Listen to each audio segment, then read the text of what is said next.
This is the reason Wole Shoyinka was declared wanted in 1965.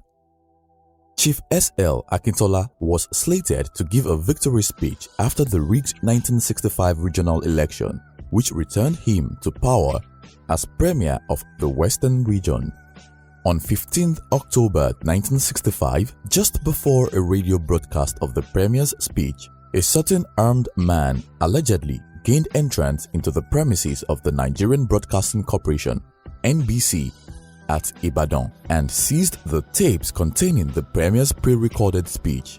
The armed man, alleged to be Wole Shoyinka, then compelled the continuity announcer to broadcast another tape which he had brought along with him. Instead of the triumphant address of the Premier, the people of Western Nigeria heard, inter alia, the following defiant message: Akintola, get out. Akintola, get out and take with you your band of renegades who have lost with you any pretense to humanity and have become nothing but murdering beasts.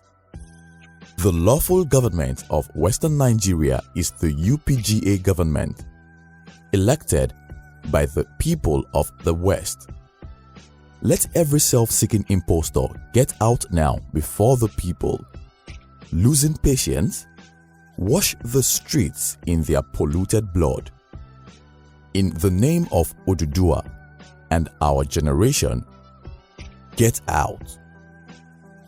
Before the frustration of 10 million people, their anger and their justice in an all-consuming fire come over your heads. This incident embarrassed and angered the Premier, and Wole Shoyinka was swiftly declared wanted, detained, and subsequently charged with the offenses of conspiracy and theft of the Premier's tapes. Shoyinka's detention caused many influential literary figures and public intellectuals to lodge protests and appeals for clemency with the Nigerian government.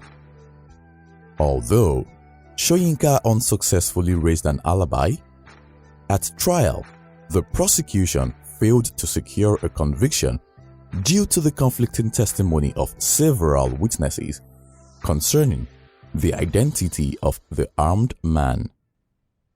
According to Justice Kayode Eso, as he then was, who presided over the trial, the proper course of action in the circumstances was to acquit and discharge the accused person.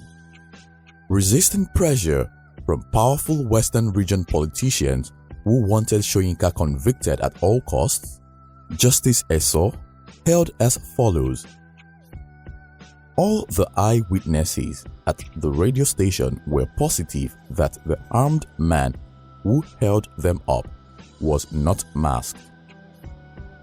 The place was well lit, they said, and they had no doubt about their examination of the gunman's face. The gunman, they had all said, was bearded. One of the witnesses who gave evidence for the prosecution testified that Shoyinka, whom he saw 2 hours before the incident at the radio station, was clean-shaven. While I can understand a bearded man at 5 o'clock in the evening becoming clean-shaven at 7 p.m., I cannot unravel the mystery of a clean-shaven man at 5 p.m. becoming bearded at 7 p.m. when the incident occurred, except he is somehow masked. And the overwhelming evidence placed before the court by the prosecution itself was that the gunman who held up the cubicle that night was not masked. That unmasking kept up recurring like a recurring decimal.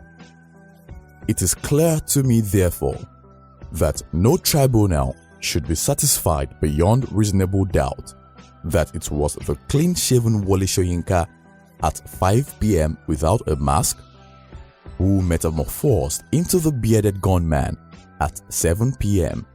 With this sharp contradiction in the evidence of the prosecution, I am bound to give the accused person the benefit of the doubt. I, therefore, find him not guilty, and he is, accordingly, acquitted and discharged. Reflecting on this incident several decades later, in 2019, Shoyinka recalls that he was strongly motivated to intervene in the old Western region crisis on behalf of the disenfranchised people whose democratic rights had been frustrated by brazen electoral fraud.